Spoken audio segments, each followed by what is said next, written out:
Hey there, BookTube. Noah. Everyone who reads and must converse is the channel. Today I am joined again by Yasmin to Hello. the Lithouse. Hey, Yasmin. Hello, Noah.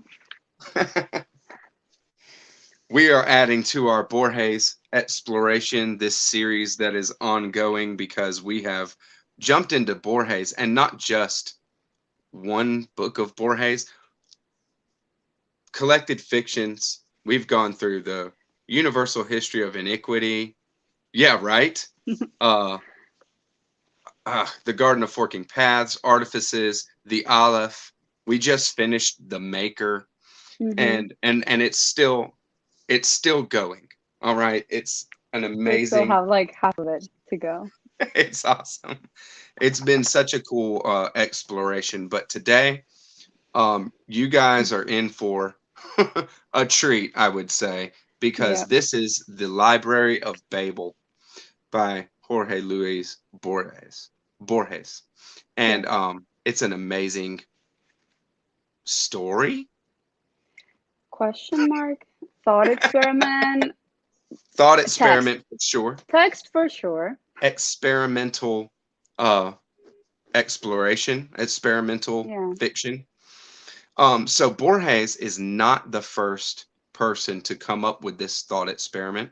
He wrote an essay, and I don't have it, and I didn't look it up either. Shows how, I don't like to kind of, I like to go at it from our experience with a text. Mm-hmm. So, but I did hear that Borges wrote a an essay called The Universal Library, and in it he's exploring the different times that this universal library, this library that is a compendium of all libraries kind of thing, has been explored. And it was, and that has happened way before Borges, and I think is the kind of things that he's referring to when he says men 300 years ago found this or that or whatever out, Mm-hmm. that he's referring to another, piece of literature, thought experiment, essay, or whatever it is that is exploring this idea. But let's get into it.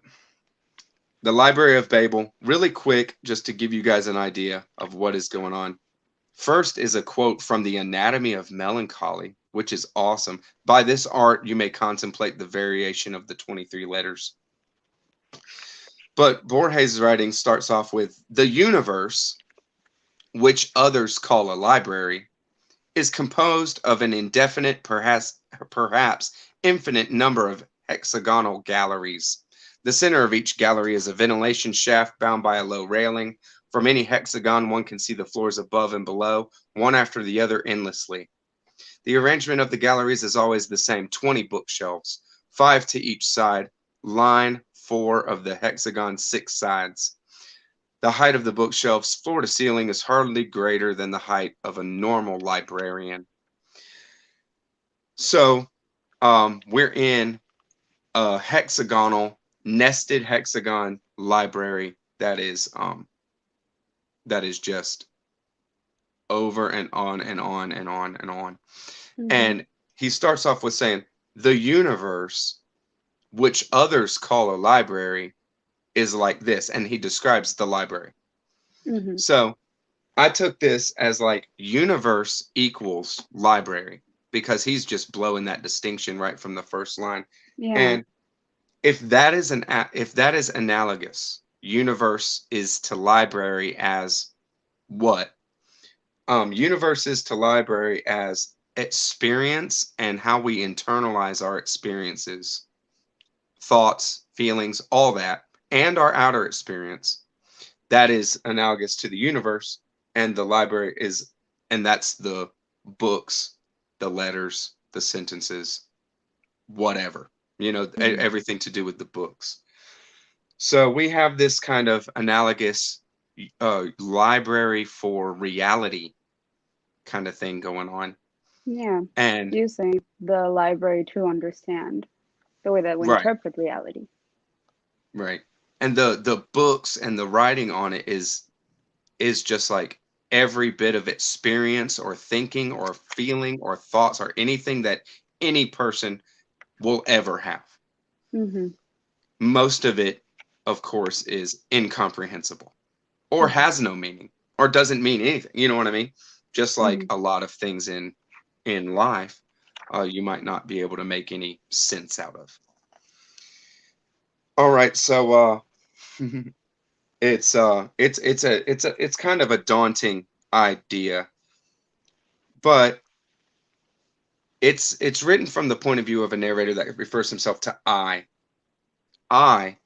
myself have written, I am preparing to die a few leagues from the hexagon where I was born. When I am dead, compassionate hands will throw me over the railing. My tomb will be the unfathomable air. My body will sink for ages and will decay and dissolve in the wind engendered by my fall, which shall be infinite. So he was born in the library. Mhm. He will die in the library. The library is the universe. And he's one of these librarians. Well, I guess we all could be a librarian at that point. We're all part of the universe, and it's just not clear what exactly he's doing. Yeah. At this on this first page, but there's a whole lot to get into, and it's beautiful, beautifully Mhm. rendered, just like any other Borges. He starts to talk about idealists and mystics and how others have brought up the idea of this universe as library idea. And he says that the mystics had said that mystics claimed that their ecstasies revealed to them a circular chamber containing an enormous circular book with a continuous spine that goes completely around the walls. But their testimony is suspect and their words obscure. That cyclical book is God. Let it suffice for the moment that I repeat the classic dictum: the library is a sphere whose exact center is any hexagon, and whose circumference is unattainable. So, you want to, you guys, anything to say on that before I keep going? What I was gonna say on that is that there we see again um that parallel between the universe and the library, and how questions are brought up regarding the library that are brought up in our own world regarding the universe. In that first sentence, he says, maybe the library is infinite. And that's something that we wonder about our universe.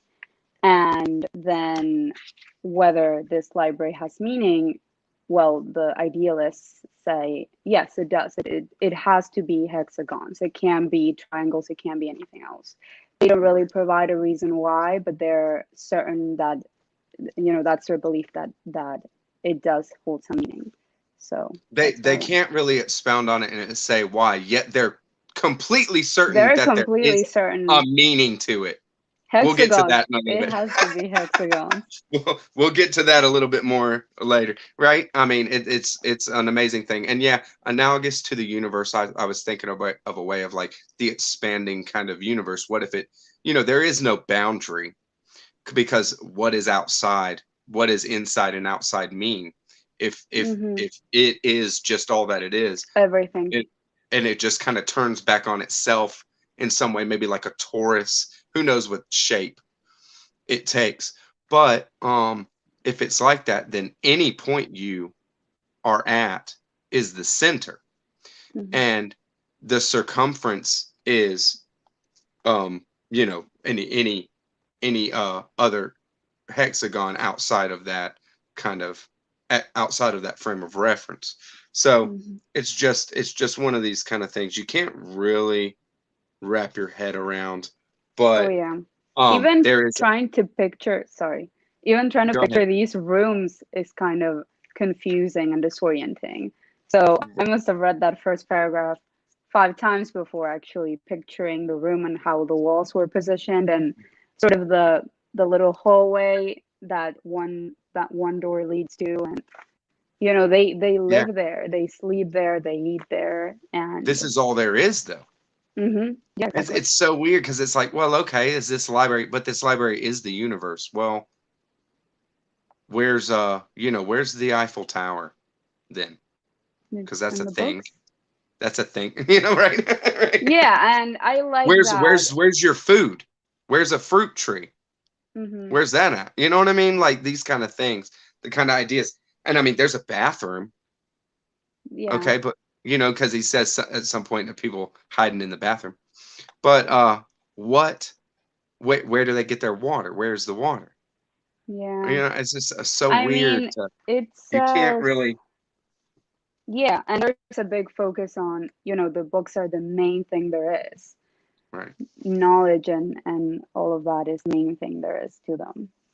It's wild. So there's two axioms that were given in this Hmm. book, and I want to just kind of go gloss over them for a second, and then say what I think they're doing, and then expound on it. We can expound on it as much as we want. First axiom is that the library is infinite and eternal.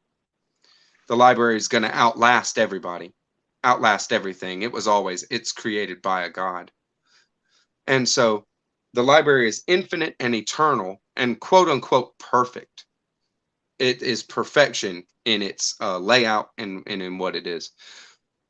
The second is that the symbols are are finite. There's 25 characters, which is 22 letters, a comma, a period, and a space Hmm. that make up every book. So there's 25 characters. There is a certain number of books per shelf and a certain number of shelves per hexagon. All those are finite. And so there is and I mean just because of the number of characters that are able to be expressed into this, there is a finite amount of books or information that is there. Has to Hmm. be. Even if this number is like unbelievably big, could not even be held in the amount of space or that we know that we see as our own universes Hmm. area, it's still not infinite. So Hmm. what we have there is a paradox. We have a paradox of space. We have an infinite library with a finite amount of books or information or writings in it, even though it is a so large of a number that our minds reel at the kind of idea of how many books there must be to go through. But there's also a paradox of meaning. What Hmm. does it mean? What is the meaning of this? You know? And so uh this is first and foremost, I think, a story about paradox. What do you Hmm. think?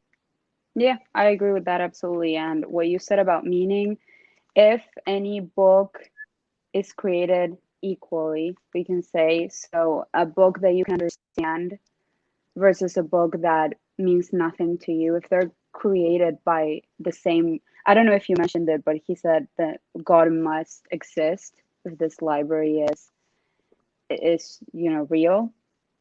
Um, if those two books were created by the same being and for the same purpose in a way, then does one really mean anything and the other doesn't? Does anything really mean anything?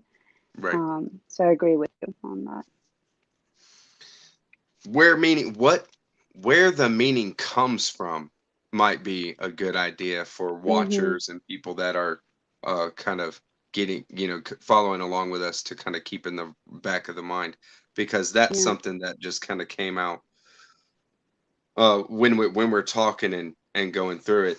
Mm-hmm. For those incontrovertible premises that in all the library there are no two identical books. It says that, right? But if the library is infinite and we have a limited number of characters available for use, um, it just doesn't hold up. But it says that, and then it says from those incontrovertible premises, the librarian deduced that the library is total, perfect, complete, and whole, and that its bookshelves contain all possible combinations of the 22 orthographic symbols, a number which, though unimaginably vast, is not infinite.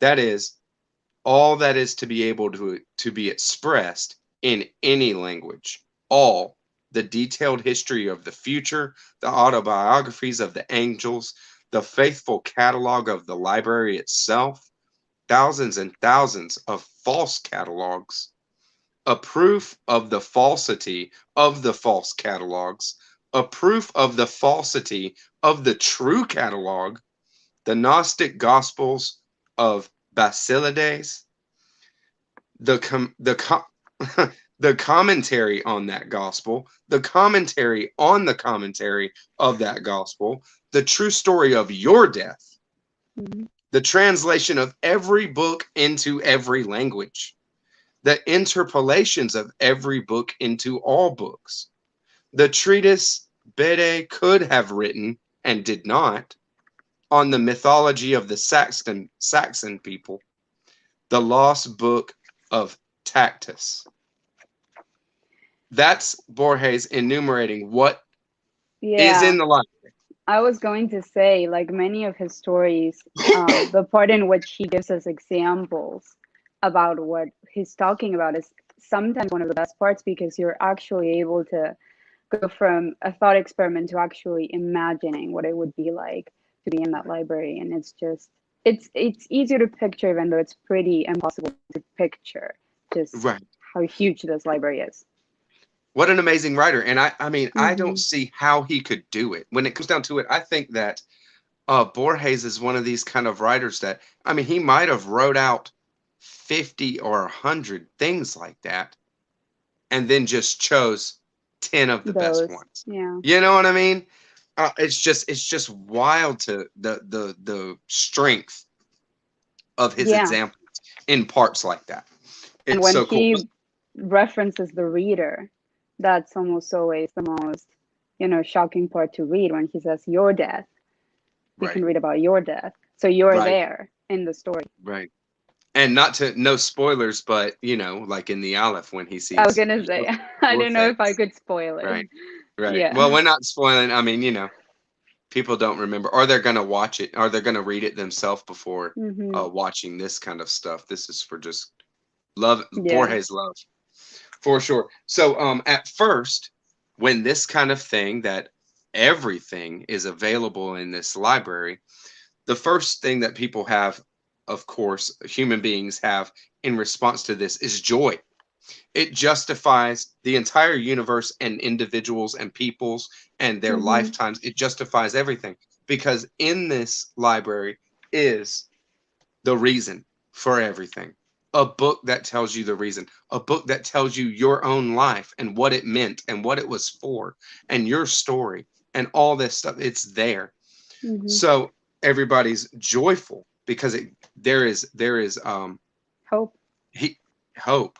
Exactly right. He says it's as far as like being justified, but is like giving purpose, and people are hopeful then, and Hmm. it's just elation, and Yeah. people swarm the library to find it. But when confronted with this vast, unimaginably huge amount of space and books, nobody, even the entire human race, can barely make a dent at looking at all of this information.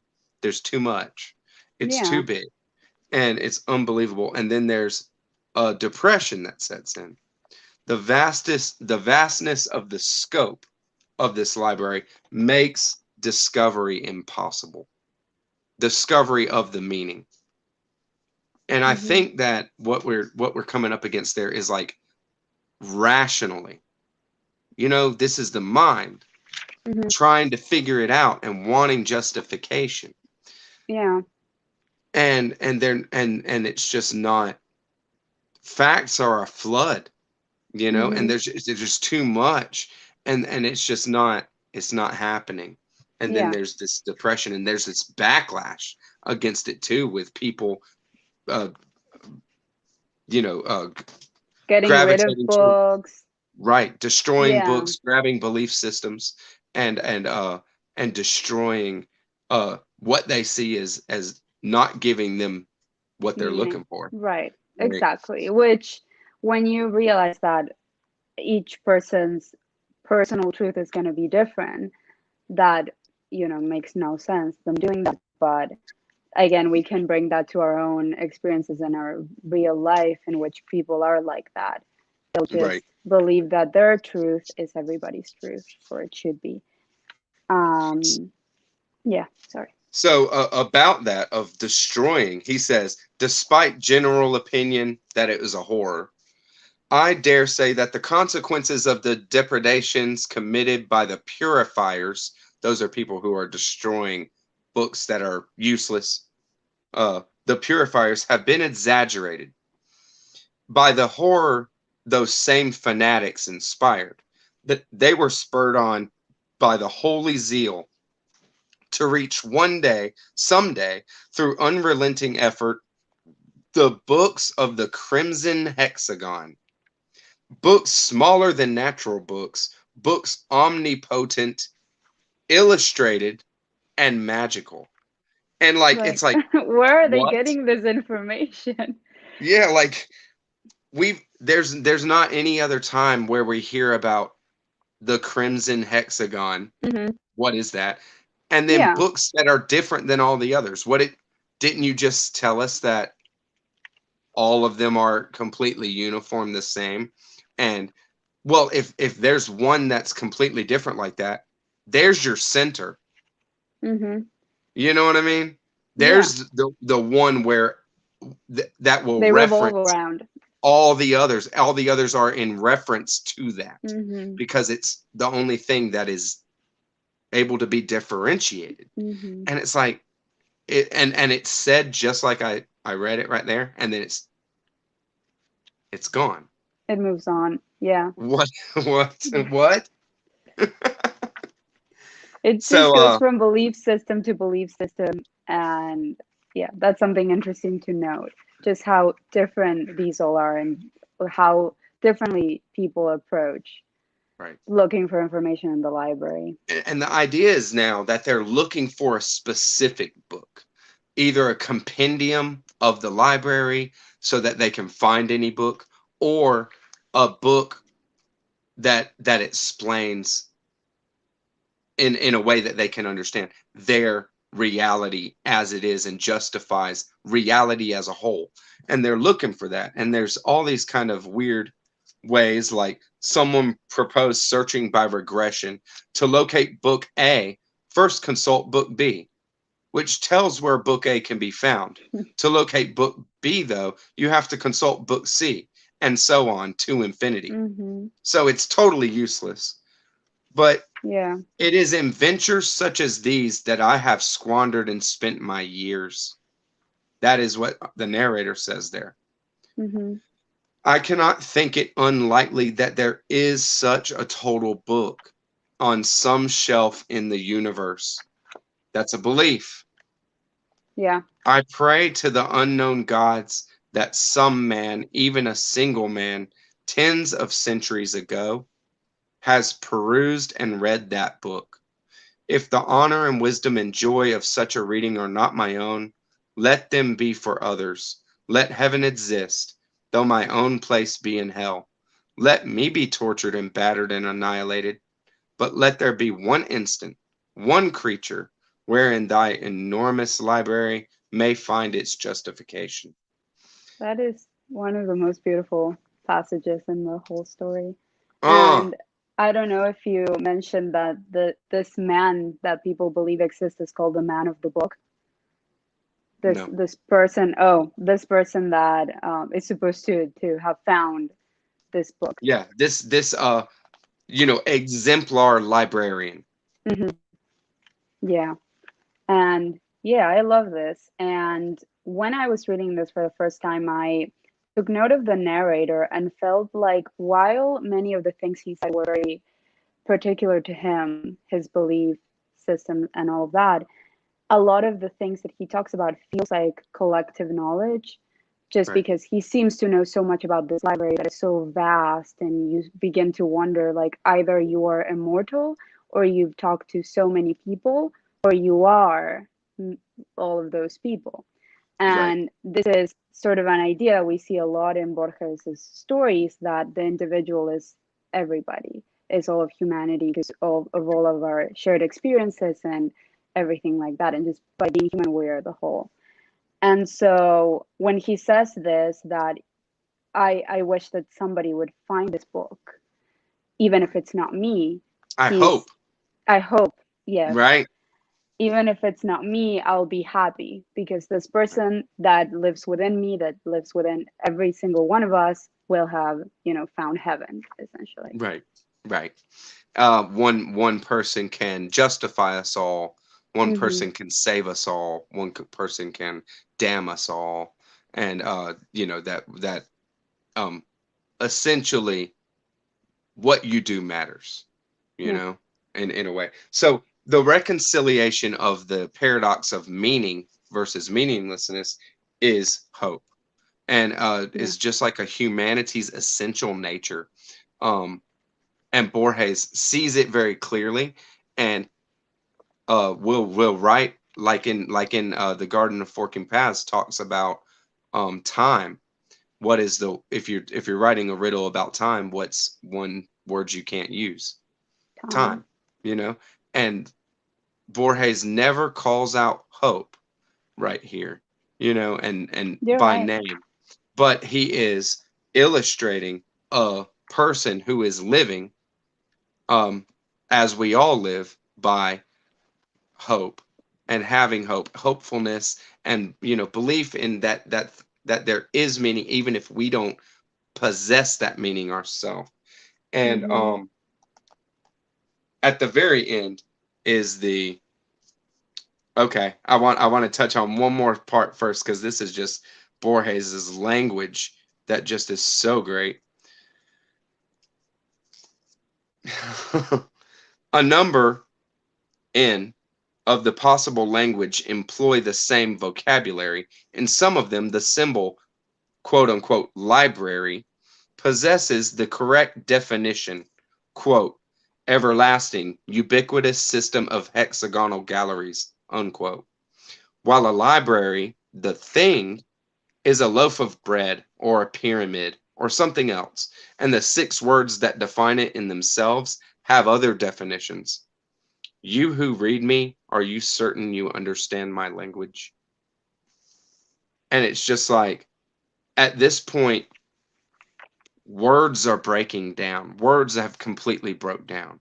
So that Mm-hmm. if you find a word that on the page in the Library of Babel, you still are not certain that you know what it's talking about. Yeah.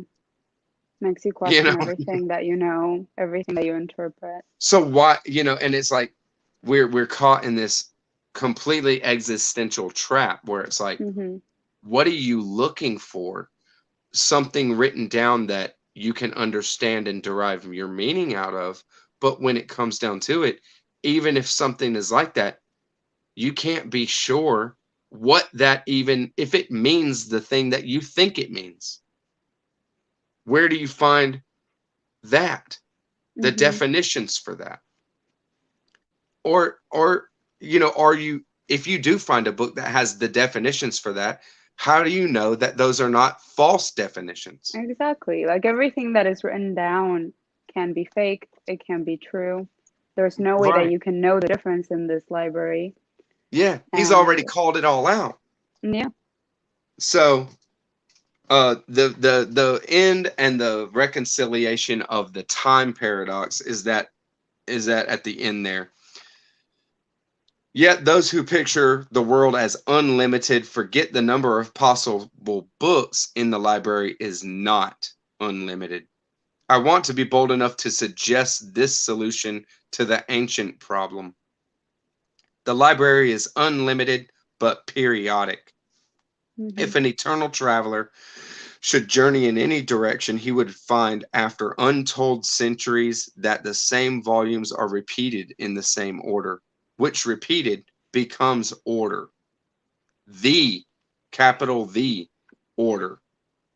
My solitude is cheered by that elegant hope. So, right at the end, Mm-hmm. The word. hope.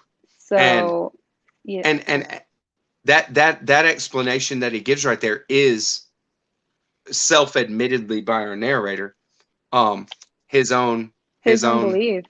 right, Exactly. And everything that we've been reading um, is his own belief. Even the things that at first, at least when I read it, when I first read them, felt like facts, the axioms and all of that he calls them. The fact that there are 22 letters and three symbols, or a period, a comma, and a space, that's all as far as they know. But truly, they right, have no idea. And yes, he's absolutely aware of that, but still, there's that last word, hope. Um, I can still hope that what I'm saying is true and that right. there's some meaning. So, um, there's the Library of Babel. That's what I've gotten from the text itself. The only things I have left to say are my personal beliefs of what I think Borges is getting at. Do you have anything to add before we get to that kind of level real quick? Um, no, you can go ahead. Cool, cool. Oh yeah. So it's kind of like exploring how we view our experience and being human. Either this narrator's life was all wasted effort because he didn't find any, tangible meaning, and he didn't find a book that explained it all, and he didn't, even though this was his whole life's mission. Either it's wasted effort, or it was a meaningful pursuit of truth. And whether or not he found the truth, um it's still meaningful because he's pursuing something grander and bigger than, you know you can see that, most people are never gonna get there, but one day, if we keep doing this as humanity as a whole, somebody will get there. Somebody will find the truth, capital T truth. Yeah. And so it's like the order, what he calls there out as the capital TheOrder, the order, that is an incomprehensible kind of order. It's order out of chaos, Hmm. complete chaos, something that is too big for us to wrap our heads around. But there is an order. Our we our brains could never even systematize this order. It's too vast. But there is an order, and so that means that there is a meaning. The belief, if because he believes that there is this order, there's not really any tangible basis Hmm. for that at all.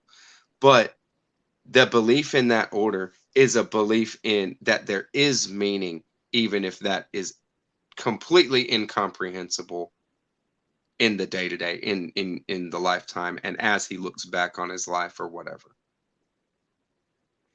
What do you think? Um, I like that. Yeah. So what we were kind of talking about before now, um, I said that, something similar, that the question of does it really matter if they didn't truly find the capital T truth by searching and by trying to figure out the library. If, like you said, in their day to day, this is all they need, this hope and this personal meaning and truth. Right. So, yeah, I don't really have an answer to that. I just, Well, I was just thinking about it, and I mean I could be off, but this is just how personally I, yeah, I know. get to this kind of thing. And it's like, what is it that is giving him the ability to go from to the point of a meaningful pursuit, is what he was Mhm. engaged in, rather than a wasted effort. And it is because he looks at Yeah, his life with appreciation. He looks I at his agree with life that. with gratitude, for the library. The library is this grand, awesome thing that he holds in reverence, even if he's calling out how these young kids now that don't understand what anything is go and bow before the books and kiss the leaves of the pages like savages. That's what it says in my translation. But still, he has reverence for the library. It's totally an appreciation and gratitude for reality, for life, for having a life. I mean, we're Yeah. breathing. We are able to do it. And like living in an appreciation Hmm. of that. That's what gives you hope.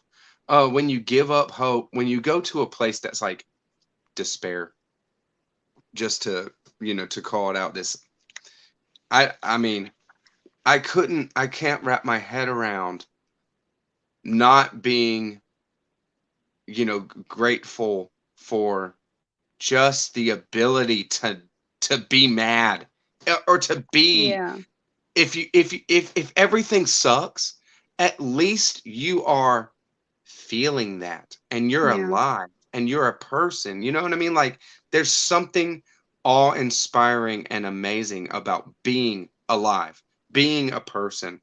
And I Yeah. think appreciation of life is one of these things that goes to the heart of it. And to engage with life, to actively Hmm. like do that, that is to win. You're winning if you do that, because and he's active in his life, going through the library and doing this. It doesn't matter if he what's the goal.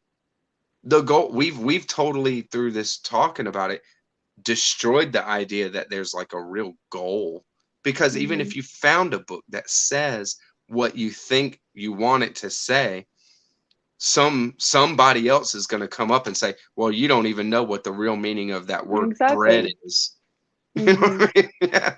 And so there's not any real goal. It's in the doing, Yeah. engaging with life every day. I So agree that's with how I that. that's how I take it. And yeah, I see that definitely. And something else I wanted to say that we didn't touch on is the people who killed themselves in this library. So you were talking about participating in life, and here in this library that is essentially the search for meaning and all of that, the people who lose hope end up killing themselves and end up not, they're not willing to spend their whole life searching through the library or trying to find some type of order in all the Right, chaos. right. I mean, whether it be patience or effort or any other virtue, that they're lacking in uh in willing to go, keep on going. Hmm. Yeah, it's a wild story. So I hope you enjoyed this book too. Thank you, Yasmin, as always. Thank you. This is really fun. Yeah. What a great story, I tell you. So we'll do some more. I think next we're doing Death in the Compass. Is that right? Yeah, I think so. All right. See All you for right. Death in the Compass. Yeah. Bye, BookTube.